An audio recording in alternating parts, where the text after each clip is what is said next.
आज की क्लास में हम अध्ययन करेंगे। ये चैप्टर 12 है हमारा और चैप्टर नेम है एल्डिहाइड, कीटोन और कार्बोक्सिलिक अम्ल। ये हमारा पार्ट 1 है चैप्टर 12 का। तो पार्ट 1 ही आज हम इसमें पढ़ेंगे। तो चलिए चैप्टर को पढ़ते हैं और अध्ययन करते हैं एल्डिहाइड के बारे में, ठीक है, कीटोन के बारे में। तो चलिए अध्ययन कर लेते हैं। तो देखिए सबसे पहले हम कार्बोनिक जो ग्रुप है कार्बनिक उसके बारे में पढ़ लेते हैं, ठीक है। तो देखिए ये है कार्बोनिल ग्रुप हमारा और इसके बारे में ही हमें अध्ययन करना है। तो देखिए सबसे पहले लिखा हुआ है, ये लिखा हुआ है C≡O, ठीक है। तो सबसे पहले इसमें संकरण की अगर बात करें तो इसमें संकरण होता है sp² और इसमें जो कोण बनता है वो बनता है 120 अंश का, ठीक है। वहीं पे अगर हम इसमें क्या कर देंगे, H दोनों तरफ लगा दें या एक ये एल्किल ग्रुप लगा दें और फिर H लगा दें तो इसको ही हम लोग बोलते हैं एल्डिहाइड। क्या बोलते हैं? एल्डिहाइड। और जब हम दोनों तरफ इसमें CO जो ये होता है पूरा और इसके दोनों साइडों में अगर एल्किल ग्रुप होता है तो ये सूत्र किसका बन जाता है? कीटोन का। किसका बन जाता है? कीटोन का। क्योंकि आज चैप्टर ही हमें पढ़ना है एल्डिहाइड, कीटोन और कार्बोक्सिलिक अम्ल, ठीक है। तो इस तरह से ये पूरा सूत्र होता है हमारा एल्डिहाइड, कीटोन और कार्बोक्सिलिक अम्ल, ठीक है। कार्बोक्सिलिक अम्ल ये, ठीक है। तो इसी तरह से इसको पढ़ना है। तो हम इसके पहले नामकरण को देख लेते हैं और फिर हम इसको आगे पढ़ेंगे। तो देखिए अगर नामकरण की बात करते हैं, पहले हम एल्डिहाइड की बात कर लेते हैं क्योंकि पहले एल्डिहाइड ही है, ठीक है। तो एल्डिहाइड के बारे में पहले बात करते हैं। तो देखिए एल्डिहाइडों के अगर सूत्र और सामान्य नाम IUPAC नाम की बात करेंगे तो 1 मिनट देख लीजिए। सूत्र है HCHO, ठीक है। इसका सामान्य नाम फॉर्मेल्डिहाइड है और इसका जो IUPAC नाम है वो है मेथेनल। IUPAC नाम क्या है? मेथेनल। वहीं पे दूसरा हमारा है CH3CHO, ठीक है, जिसका सामान्य नाम है एस्टेल्डिहाइड और यहाँ पे इसका जो IUPAC नाम है वो एथेनल। वहीं पे अगला सूत्र है हमारा CH3CH2CHO, ठीक है। इसका जो नाम है वो है प्रोपीएल्डिहाइड, ठीक है, और इसका जो नाम है वो है प्रोपेनल, ठीक है। आगे ऐसे ही हमारे पास है CH3CH2CH2 लिखा हुआ है यहाँ पे, ठीक है। और ये 1 मिनट देख लीजिए यहाँ पे, ठीक है। तो ये हमारा जो है इसको हम लोग क्या बोलेंगे? तो इसको हम लोग बोलेंगे ब्यूटेरेल्डिहाइड। इसका IUPAC नाम होगा ब्यूटेनल, ठीक है। दूसरा वहीं पे हमारे पास है CH3CH2CH2CHO, इसको हम लोग बोलेंगे ब्यूटेरेल्डिहाइड, ब्यूटेनल। अगला हमारा CH3 single bond, CH single bond, CH2 और यहाँ पे नीचे यहीं पे लगा हुआ है CH3, इसको बोलते हैं आइसोब्यूटेरेल्डिहाइड और इसका जो IUPAC नाम होगा उसे बोलेंगे 2-मेथिल प्रोपेनल।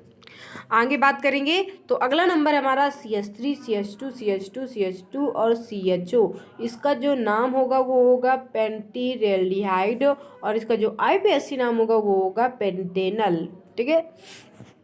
आगे बात करेंगे हम अगले नामों के बारे में। तो देखिए अगला नंबर जो हमारा है इसका नाम है CH3 CH2 single bond CH CHO, जिसको बोलते हैं आइसोपेंटेल्डिहाइड और इसका जो IUPAC नाम होगा वो होगा 2-मेथिल ब्यूटेनल। अगला हमारा है CH3 single bond C single bond CH3 और C के नीचे लगा डबल बॉन्ड O, इसको बोलते हैं डाईमेथिल ईथर और इसका जो नाम होगा IUPAC वो होगा प्रोपेन 2-ऑन, ठीक है। आगे बात करेंगे CH3, यहाँ पे C double bond O single bond CH2 single bond CH2, इसका नाम होगा एथिल मेथिल कीटोन और इसका जो वो होगा IUPAC नेम वो होगा 2-ब्यूटेनॉन। आगे हम बात करेंगे ये कीटोन ग्रुप ही है हमारा। तो CH3 single bond CO single bond CH2 single bond CH2 single bond CH3, इसको इसका जो सामान्य नाम होगा वो बोलेंगे मेथिल प्रोपिल कीटोन। लेकिन इसका क्योंकि कीटोन में ओन ग्रुप जुड़ जाता है साथ में तो इसका जो IUPAC नाम होगा वो होगा 2-पेंटेनॉन।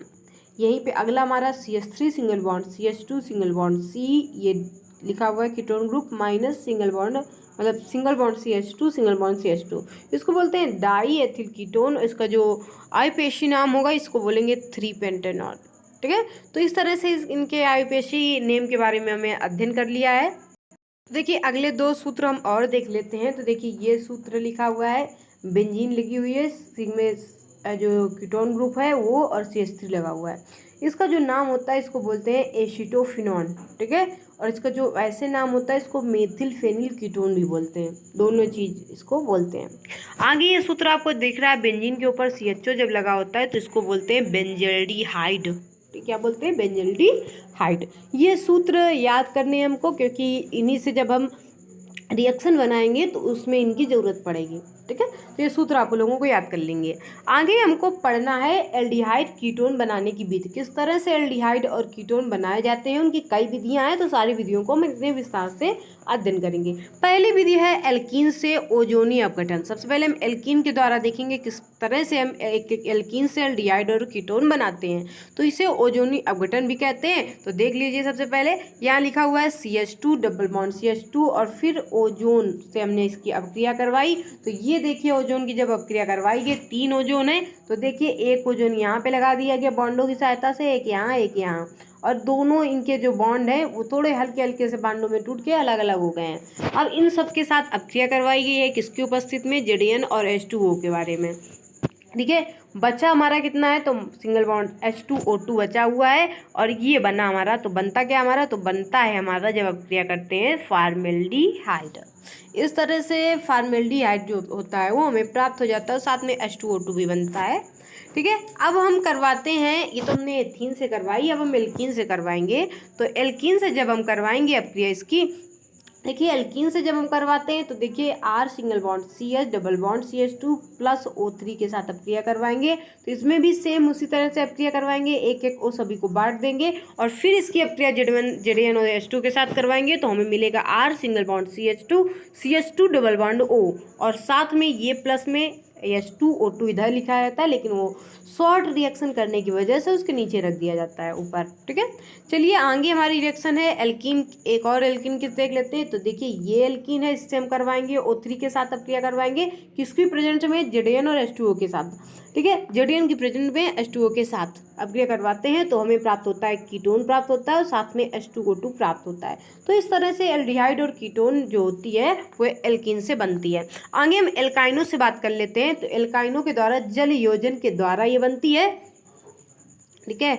जल योजन के द्वारा ये बनती है। तो देखिए CH triple bond CH plus H2O किसकी उपस्थित में अपक्रिया हो रही है? Hg पॉजिटिव और H2SO4 की उपस्थित में, कितने ताप पर? 333 केल्विन ताप पर। तो देखिए जब हम इनकी अपक्रिया करवाते हैं तो ये H इसके पास, ये OH इसके पास इस तरह से बढ़ जाता है, और पुनर्विन्यास होती है।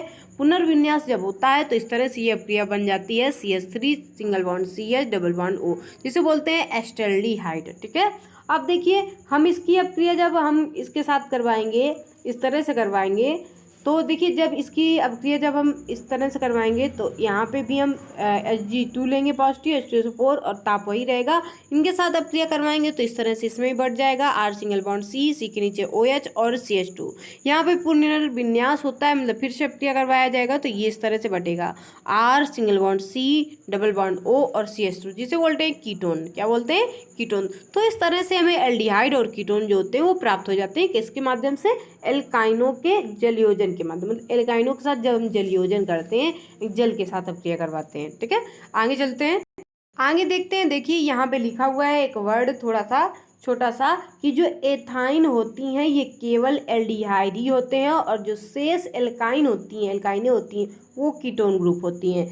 ये इस तरह से मार्कोनी ऑफ के नियम में ये यूज होती हैं।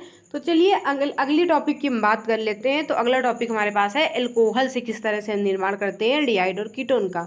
तो देखिए 1 एल्कोहल के ऑक्सीकरण से एल्डिहाइड और 2 एल्कोहल के ऑक्सीकरण से कीटोन का निर्माण होता है। इस क्रिया में PCC पीरिडीनियम क्लोरोक्रोमेट ऑक्सीकारक का भी उपयोग किया जा सकता है। तो देखिए यहाँ बात कीजिए, ये प्राथमिक एल्कोहल है हमारा R single bond CH2 single bond OH, और किसकी प्रेजेंट में? CrO3 और पीरिडीनियम क्लोरोक्रोमेट की प्रेजेंट में ये अपक्रिया करवाते हैं, तो यहाँ से हमको एल्डिहाइड प्राप्त होता है। ठीक है, आगे हम करवाएंगे जब हमें कीटोन ग्रुप प्राप्त करना होगा तो हम द्वितीयक एल्कोहल के साथ करवाएंगे। ये द्वितीयक एल्कोहल है हमारा, यहाँ पर हम प्रेजेंट किसकी करेंगे, CrO3 की, और ये हमें इस तरह से कीटोन ग्रुप यहाँ पे प्राप्त हो जाएगा। आगे देखिए, आपेनर ऑक्सीकरण के माध्यम से भी हम क्या करते हैं, एसीटोन मतलब एल्डिहाइड और कीटोन प्राप्त कर लेते हैं। चलिए इनके माध्यम से देख लेते हैं। तो देखिए लिखा हुआ है, जब 2 अल्कोहल की ऑक्सीकरण क्रिया एल्युमिनियम तृतीयक ब्यूटोक्साइड की उपस्थिति में होती है तो कीटोन का निर्माण ओपेनर ऑक्सीकरण कहलाता है। यहाँ पे ये 2 अंश हमारा एल्कोहल है, द्वितीयक एल्कोहल है हमारा। ठीक है, और हम इसकी अपक्रिया करवा रहे हैं एसीटोन के साथ। जब करवाते हैं किसकी प्रेजेंट में, तृतीयक ब्यूटोक्साइड की उपस्थिति में करवाते हैं, तो इस तरह से हमें कीटोन प्राप्त हो जाता है। ठीक है, तो ये अपक्रिया इसकी है, नोट कर लीजिए इसकी अपक्रिया, साइड में ये लिखा हुआ है। ठीक है, CH3 CH2 CH और OH लिखा है। ठीक है, तो इस तरह से हमें अपक्रिया ये प्राप्त हो जाती है। आगे हम बात करेंगे कार्बोक्सिलिक अम्ल से। कार्बोक्सिलिक अम्ल की बात करेंगे तो अम्ल के प्रबल अपचयन से समान कार्बन के एल्डिहाइड बनते हैं। अगर हम अम्ल का अपचयन कर देते हैं, प्रबलता से अपचयन करते हैं, तो हमें एल्डिहाइड प्राप्त होते हैं। तो देखिए यहाँ पे अपक्रिया लिखी हुई है, R सिंगल बॉन्ड CO, ये डबल बॉन्ड लगा हुआ है नीचे हो, इसी को CO भी बोलते हैं, सिंगल बॉन्ड OH, और किसकी प्रेजेंट में, LiAlH4 की प्रेजेंट में करवाते हैं तो हमें एल्डिहाइड प्राप्त हो जाता है। ठीक है, तो हम रोजेनमुंड अपचयन की बात करेंगे आगे। तो रोजेनमुंड अपचयन की बात करें तो इस क्रिया में PDBaSO4 अपचायक की उपस्थिति में केवल एल्डिहाइड का निर्माण होता है।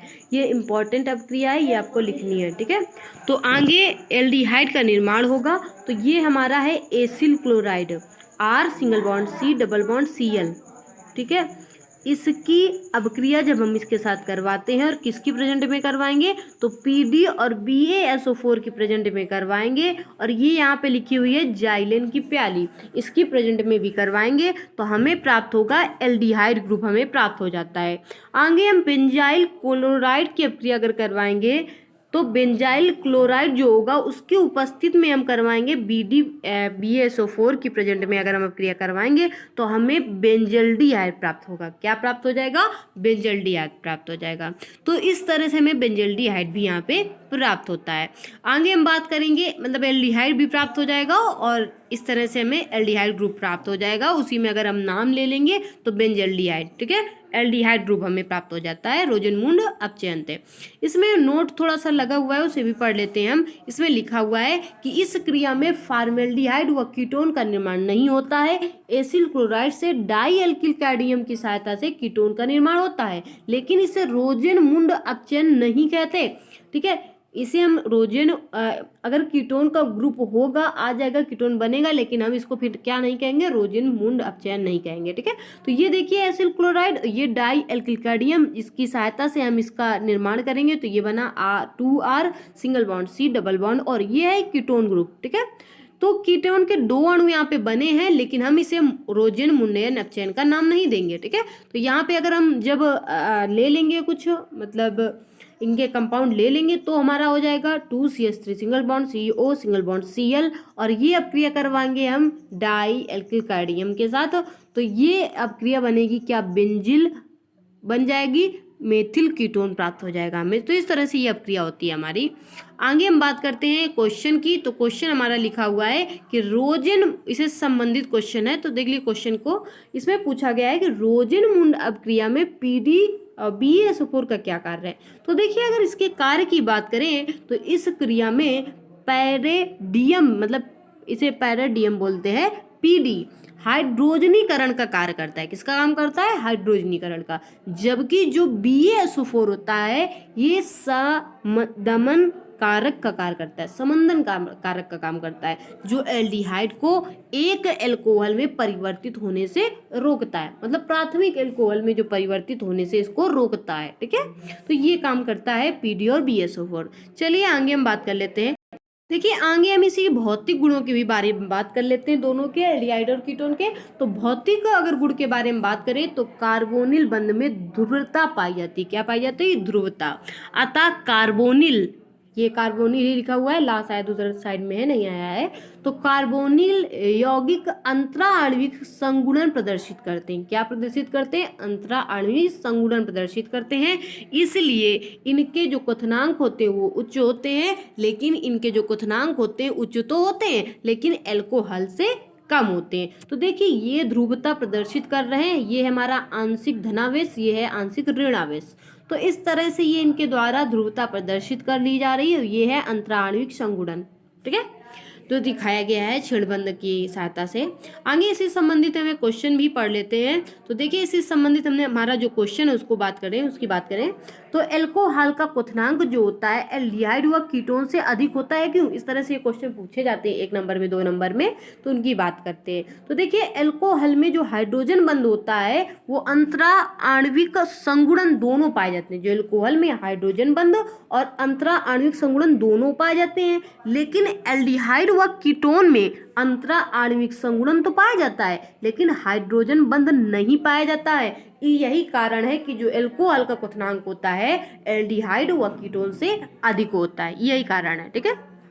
आगे अब इसके रासायनिक गुण की अगर बात करें तो देखिए रासायनिक गुण में जो मेन कारक है वो है कार्बोनिल बंध विखंडन।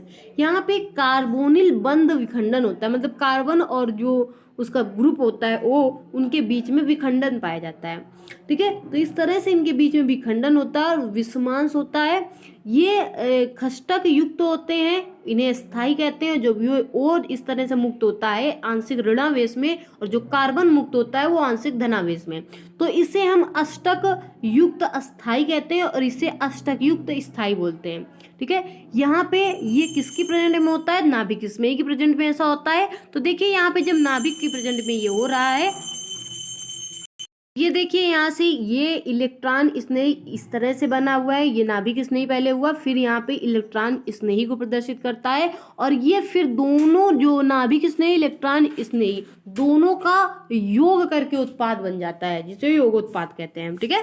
आगे हमारा जो क्वेश्चन इससे संबंधित है वो इसमें पूछा गया है कि कार्बोनिल बंध विखंडन में पहले नाभिक स्नेही का आक्रमण होता है, क्यों? ऐसा क्यों होता है? सबसे पहले नाभिक स्नेही आक्रमण क्यों होता है? तो देखिए अगर उसका बात करें तो ये लिख लीजिएगा अष्टक, यहाँ पे वो वाला दिया हुआ है। तो अष्टक युक्त कार्बन होने के कारण, अष्टक युक्त कार्बन होने के कारण कार्बोनिल बंध विखंडन में पहले नाभिक स्नेही का आक्रमण होता है। ये हमें कारण में लिख देना है। क्वेश्चन हमारा कंप्लीट, ठीक है। चलिए आगे बात कर लेते हैं। देखिए अगला यहाँ पे हमारा क्या है, तो यहाँ पे दूसरा क्वेश्चन पूछा गया है किस अभिकर्मक से कार्बोनिल कार्बन की संकरित अवस्था परिवर्तित हो जाती है। तो यहाँ बात करेंगे तो नाभिक स्नेही से कार्बन का संकरण sp² से sp³ हो जाता है। तो इसमें काम किसका होता है? नाभिक स्नेही का। तो चलिए अगले रासायनिक गुण की अगर बात कर लें तो अगला हमारा रासायनिक गुण जो होगा वो होगा नाभिक स्नेही योगात्मक अपक्रिया। ये कैसे होती है नाभिक स्नेही योगात्मक अपक्रिया, उसके बारे में पढ़ लेते हैं। ये अपक्रियाएं निम्न प्रकार विभेदित होती हैं। किस प्रकार से विभेदित होती हैं उनके बारे में बात कर लेते हैं। पहला है कार्बन नाभिक स्नेही अपक्रिया। इसमें कार्बन नाभिक स्नेही अपक्रिया होती है। कार्बन किस प्रकार से नाभिक स्नेही अपक्रिया करता है? तो इसकी अपक्रिया करवाती है, सबसे पहले हम करवाते हैं हाइड्रोजन साइनाइड से, HCN से। जब इसके साथ हम इसकी अपक्रिया करवाएंगे तो बन जाता है साइनोहाइड्रोजिन। क्या बन जाता है? साइनोहाइड्रोजिन। एक तरफ CN दूसरी तरफ हाइड्रोक्साइड, ठीक है। तो ये पूरा बन जाता है साइनोहाइड्रोजिन। देखिए आगे दूसरी तरफ हम इसी ग्रुप की अपक्रिया जब हम किसके साथ करवाते हैं? ग्रिगनार्ड अभिकर्मक से, तो RgMgX से करवाते हैं। तो इस तरह से करवाएंगे तो ये बन जाता है एल्कोहल बन जाता है, और दूसरा ये हमारा सिंगल बॉन्ड लिखा हुआ है यहाँ पे Mg, और एक तरफ हेलोजन एक तरफ OH बन जाता है। तो इस तरह से ये ग्रुप प्राप्त होता है हमें। आगे हम नाइट्रोजन नाभिक स्नेही अपक्रिया की बात करेंगे। तो यहाँ पे ये हाइड्रोजीन्स के साथ अपक्रिया करवा के हाइड्रोजोन बना लेता है। क्या बना लेता है? हाइड्रोजोन बना लेता है। दूसरी अपक्रिया की बात करें तो ये है फेनिल हाइड्रोजिन। यहाँ पे ये फेनिल हाइड्रोजिन के साथ अपक्रिया करवाता है और बना लेता है फेनिल हाइड्रोजोन। क्या बना लेता है? Phenyl hydrazone. तो इस तरह से इनके बीच में अपक्रिया होती हैं। आगे हम दूसरी अगर अपक्रिया की बात करें, ऑक्सीजन नाभिक स्नेही अपक्रिया के बारे में बात करें तो देखिए यहाँ पे जो एल्डिहाइड और कीटोन होते हैं वो अपक्रिया करके क्या बना लेते हैं? हेमी एस्टेल और हेमी कैटल बनाते हैं। ठीक है, इनकी फिर से हम जब अपक्रिया करवाते हैं तो ये बन जाता है एस्टिल कैटिल कीटल। ठीक है, आगे हम बात करेंगे एल्डिहाइड और कीटोन जब अपक्रिया करेंगे तो ये एथिलीन गाइक्लोर के साथ अपक्रिया करते हैं। जब इथिलीन गाइक्लोर के साथ अपक्रिया करेंगे तो एथिलीन एसीटल और एथिलीन कीटल बनाते हैं। ठीक है, तो इस तरह से ये अपक्रिया प्राप्त करते हैं। तो ऑक्सीजन नाभिक जो स्नेही अपक्रिया इस प्रकार की होती है। आगे कुछ रिएक्शन है जो दी गई हैं तो उनके बारे में बात करें। इसमें हमें पहली रिएक्शन में पूछा गया हमसे ये प्राप्त करने के लिए कि बेंजील्डिहाइड का ऑक्सिम किसमें ऑक्सी में कैसे बदलेंगे। तो देखिए, जब हम बेंजील्डिहाइड की अपक्रिया NH2OH के साथ करवाएंगे तो हमें ऑक्सिम प्राप्त हो जाएगा। ठीक है, दूसरी चीज फॉर्मेल्डिहाइड का मेथिल हेमी एसीटेट बनाना है। तो देखिए, ये फॉर्मेल्डिहाइड का सूत्र है। जब हम इसकी अपक्रिया किसके साथ, मेथिल अल्कोहल के साथ करवाएंगे तो हमें मेथिल हेमी एसीटल प्राप्त हो जाएगा। आगे बोला है एसीटोन की अपक्रिया से किसके साथ करवाएं कि मेथिल कीटल बन जाए। दूसरी एसीटोन की अपक्रिया किसके साथ करवाएं कि एथिलीन कीटल बन जाए। चलो उसको भी देख लेते हैं। देखिए, तीसरा नंबर था कि जब हम एसीटोन की अपक्रिया किसके साथ करवाएं कि हमें क्या प्राप्त हो जाए, मेथिल कीटल प्राप्त हो जाए। तो हम जब ये एसीटोन की अपक्रिया मेथिल अल्कोहल के साथ करवाएंगे तो हमें यहाँ पे मेथिल कीटल प्राप्त हो जाएगा, इसे ही बोलेंगे मेथिल कीटल। ठीक है, दूसरी चौथी नंबर अपक्रिया थी कि जब हम एसीटोन के साथ किसकी अपक्रिया करवाएं कि हमें एथिलीन कीटल प्राप्त हो जाए। तो देखिए, हम इसकी अपक्रिया इसके साथ करवाएंगे तो हमें क्या मिल जाएगा, एथिलीन कीटल प्राप्त हो जाएगा। ठीक है, तो जब हम एसीटोन की अपक्रिया CH2OH के साथ करवाएंगे तो हमें मेथिल कीटल प्राप्त हो जाएगा। तो इस तरह से ये अपक्रियाएं की गई हैं। ठीक है, आगे हम बात कर लेते हैं अगला हमारा जो रासायनिक गुण है इंपॉर्टेंट है उसको हम देख लेते हैं। रासायनिक गुण अगला हमारा जो है, इसमें क्रॉस एल्डोल संघनन भी इसको कहते हैं। तो ये किस प्रकार से अपक्रिया करता है, तो देखिए, जब असमान एल्डिहाइड या असमान कीटोन तनु NaOH प्रेजेंट में बीटा हाइड्रोक्सी एल्डिहाइड या कीटोन का निर्माण करते हैं तो इसे हम लोग क्रॉस एल्डोल संघनन क्रिया कहते हैं। और इस क्रिया में कम से कम एक एल्डिहाइड या ketone alpha single bond H युक्त होना चाहिए। तो देख लीजिए यहाँ पे ये हमारा है, ये देख लीजिए यहाँ पे ये हमारा कौन सा ग्रुप है, इसके बारे में बात करेंगे। तो इसे हम क्या बोलेंगे और इसे क्या बोलेंगे। तो देखिए, ये हमारा कीटोन ग्रुप और एल्डिहाइड ग्रुप, जब दोनों की हम अपक्रिया करवाएंगे किसके प्रेजेंट में करवाएंगे, तनु NaOH की प्रेजेंट में करवाएंगे। तनु NaOH की जब प्रेजेंट में करवाएंगे तो इस तरह से ये जो हमें प्राप्त हो जाएगा अल्फा युक्त हाइड्रोजन युक्त। ठीक है, तो ये हमें इस तरह से प्राप्त हो जाता है। इसे बोलते हैं बीटा हाइड्रोक्सी प्रोपेनल, इसे ही हम क्रॉस एल्डोल संघनन क्रिया कहते हैं। तो देखिए, CH2 single bond CH2 single bond CHO और OH, ये अल्फा और ये बीटा, तो इस तरह से हमें ये प्राप्त हो जाता है। ठीक है, अब देखिए यहाँ पे ये नीचे लिखा हुआ है, तो इसकी अपक्रिया फिर से हम इसको गर्म करते हैं तो हमें ये प्राप्त हो जाता है CH2 double bond CH single bond CH, इसे बोलते हैं प्रोप टू इनल। क्या बोलते हैं, प्रोप टू इनल। ठीक है, तो इस तरह से ये हमें प्राप्त हो जाता है, ये होता है अल्फा हाइड्रोजन युक्त। ठीक है, चलिए आगे हम बात कर लेते हैं अगली अपक्रिया की। अब अगली जो रासायनिक गुण है हमारा, ये भी इंपॉर्टेंट अपक्रिया ही है, इसको बोलते हैं कैनिजारो अपक्रिया।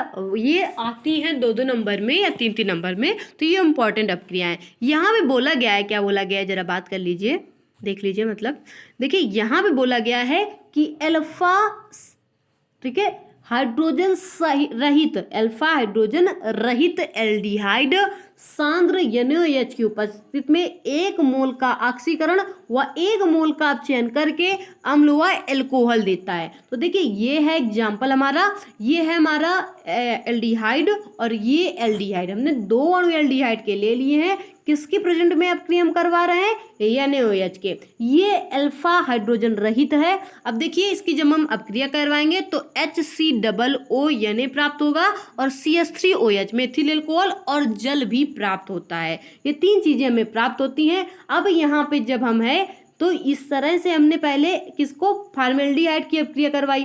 दूसरी चीज, अगर हम यहाँ पे बेंजल्डिहाइड ले लेते हैं तो हमारा इस तरह से आ जाता है H5CHO C6H5CHO। इसकी अपक्रिया भी हम सांद्र NaOH के साथ करवाएंगे तो इस तरह से इसमें भी वही ग्रुप बन जाएगा C6H5COONA और बन जाएगा C6H5CH2 सिंगल बॉन्ड OH। तो इस तरह से हमें अम्ल और एल्कोहल जो होते हैं वो प्राप्त हो जाते हैं। ठीक है, तो ये इंपॉर्टेंट अपक्रिया है कैंजारो अपक्रिया। दूसरी इंपॉर्टेंट अपक्रिया के बारे में बात करें हम,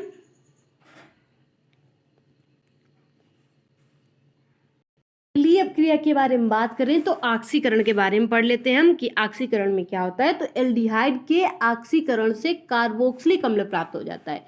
ये हम है एल्डिहाइड हमारा, जो हम इसका ऑक्सीकरण करेंगे Cr क्रोमियल जो हमारा है क्रोमीन ऑक्साइड जिसे बोलते हैं, तो उसी के प्रेजेंट में CrO3 के प्रेजेंट में हम अपक्रिया जब करवाएंगे तो ये हमारा कार्बोक्सिलिक अम्ल हमें क्या हो जाएगा, प्राप्त हो जाएगा। ठीक है, यहाँ एल्डिहाइड आसानी से ऑक्सीकृत होने के कारण प्रबल अपचायक कहलाता है, जिसकी निम्न अपक्रियाएं होती हैं। तो कौन कौन सी अपक्रियाएं होती हैं? पहली है टालेन अभिकर्मक से। एल्डिहाइड टालेन अभिकर्मक को अपचयित कर रजत दर्पण बना लेता है। क्या बना लेता है? रजत दर्पण, मतलब सिल्वर जो चांदी का होता है, इस तरह से वो दर्पण बना लेता है। चलिए इसकी अपक्रिया भी हम देख लेते हैं। तो देख लीजिए रजत दर्पण की अपक्रिया जो है हमारा, ये है एल्डिहाइड और Ag2O के साथ हम इसकी अपक्रिया करवाएंगे तो यहाँ पे ये कार्बोक्सिलिक अम्ल और रजत दर्पण बनाएगा। अब देखिए फिर से हम इसकी अपक्रिया करवाएंगे डाईएमीन अर्जेंटम टालेन अभिकर्मक के साथ, तो इसका ऑक्सीकरण करेंगे तो इस तरह से हमें प्राप्त हो जाएगा रजत दर्पण। ठीक है, दोनों अपक्रियाओं में हमें रजत अपकर्मक प्राप्त हो जाता है। ठीक है, दूसरी जो इंपॉर्टेंट अपक्रिया है वो है फेलिंग विलियन से। फेलिंग विलियन से किस प्रकार से हमें प्राप्त होता है? तो ये है फेलिंग विलियन CuSO4 और इसे बोलते हैं, जो इसमें दो अणु होंगे, दो पार्ट में बटा रहेगा, दूसरे को बोलेंगे रोसेल लवण। ठीक है, इसे सोडियम पोटेशियम टार्ट्रेट भी बोलते हैं। और ये हमारा फेलिंग विलियन CuOH का होल ट्वाइस फेलिंग विलियन, ठीक है, प्राप्त हो जाता है। इन दोनों से हमें फेलिंग विलियन प्राप्त हो जाता है। तो देखिए एल्डिहाइड फेलिंग विलियन को अपचयित कर लाल भूरा अवक्षेप बना। जब एल्डिहाइड की अपक्रिया हम फेलिंग इनके साथ करवाते हैं तो ये इसको अपचयित कर देता है और लाल भूरा रंग अवक्षेप बना लेता है। तो देखिए ये है एल्डिहाइड, ये है क्यूप्रिक हाइड्रोक्साइड, जिसे हम लोग बोलते हैं, क्या बोलते हैं, फेलिंग विलियन। ठीक है, इसकी अपक्रिया जब इसके साथ करवाएंगे तो हमें प्राप्त हो जाता है कार्बोक्सिलिक अम्ल और ये क्यूप्रक्स ऑक्साइड और साथ में जल प्राप्त हो जाता है। इसका अवक्षेप किस तरह का होगा? तो लाल भूरा अवक्षेप होगा। तो इस तरह से ये फेलिंग विलियन की जो होती है क्रिया प्राप्त होती है। दूसरा हम बात करते हैं बेनेडिक्ट विलियन से। तो बेनेडिक्ट विलियन की बात करेंगे तो इसमें क्यूप्रिक ऑक्साइड को बेनेडिक्ट विलियन कहते हैं। ठीक है, क्यूप्रिक जो ऑक्साइड होता है उसे ही हम बेनेडिक्ट विलियन कहते हैं, जो एल्डिहाइड से अपचयित होकर लाल भूरा अवक्षेप बनाते हैं। यहाँ पे देखिए ये एल्डिहाइड है और ये है क्यूप्रिक ऑक्साइड। इनके बीच में जब अपक्रिया होती है तो ये बन जाता है हमारा, क्या बनाएगा, ये एल्डिहाइड मतलब कार्बोक्सिलिक अम्ल और क्यूप्रिक ऑक्साइड प्राप्त हो जाएगा। तो इस क्यूप्रिक ऑक्साइड का लाल भूरा अवक्षेप हमें प्राप्त हो जाता है बेनेडिक्ट विलियन से भी। आगे हम बात कर रहे थे सिफ अभिकर्मक से। सिफ अभिकर्मक से हमें क्या प्राप्त हो जाता है? तो सिफ अभिकर्मक के साथ जब हम इसकी अपक्रिया करवाएंगे, इनकी अपक्रिया करवाएंगे तो पहले रोजेनिलिन हाइड्रोक्लोराइड बन जाएगा और ये गुलाबी रंग का होता है, इसमें SO2 गैस भी निकलती है। ठीक है, ये रंगहीन होता है और इसकी अपक्रिया जब हम RCHO के साथ करवाते हैं, पहले हम इसकी रोजेनिलिन जो हाइड्रोक्लोराइड होता है वो इसका जो गुलाबी रंग होता है, तो हम इसकी अपक्रिया SO2 के साथ करवाते हैं। जब SO2 के साथ इसकी अपक्रिया करवाते हैं तो ये रंगहीन हो जाता है और जब ये रंगहीन हो जाता है तो हम इसकी अपक्रिया RCHO के साथ करवाएंगे, मतलब एल्किल हाइड्रो बेंजल्डिहाइड के साथ मतलब करवाएंगे अपक्रिया। तो मतलब एल्किल हाइड्राइड के साथ करवाएंगे, मतलब एल्डिहाइड के साथ करवाएंगे हम अपक्रिया, बोल रहे हैं एल्डिहाइड के साथ अपक्रिया करवाएंगे। देखिए सबसे पहले जब हम सिफ अभिकर्मक से अपक्रिया करवाएंगे तो ये हमें सिफ अभिकर्मक की जब अपक्रिया करवाएंगे तो रोजेनिलिन हाइड्रोक्लोराइड प्राप्त होगा और रोजेनिलिन हाइड्रोक्लोराइड का जब हम अपक्रिया करवाएंगे H2O गैस से तो ये जो होगी ये गुलाबी रंग की होती है, तो ये रंगहीन हो जाती है और जब ये रंगहीन होगी तो हम इसकी अपक्रिया करवाएंगे एल्डिहाइड के साथ। जब एल्डिहाइड के साथ करवाएंगे तो ये पुनः गुलाबी हो जाती है। तो इस तरह से ये सिर्फ अभिकर्मक काम करता है। तो यहीं से जो आज की क्लास होती है वो हमारी फिनिश होती है। आज की क्लास में हम यहीं तक पढ़ेंगे। अगली क्लास में हम एल्डिहाइड और कीटोन के बारे में और अध्ययन करेंगे और फिर कार्बोक्सिलिक अम्ल भी हमें पढ़ना है।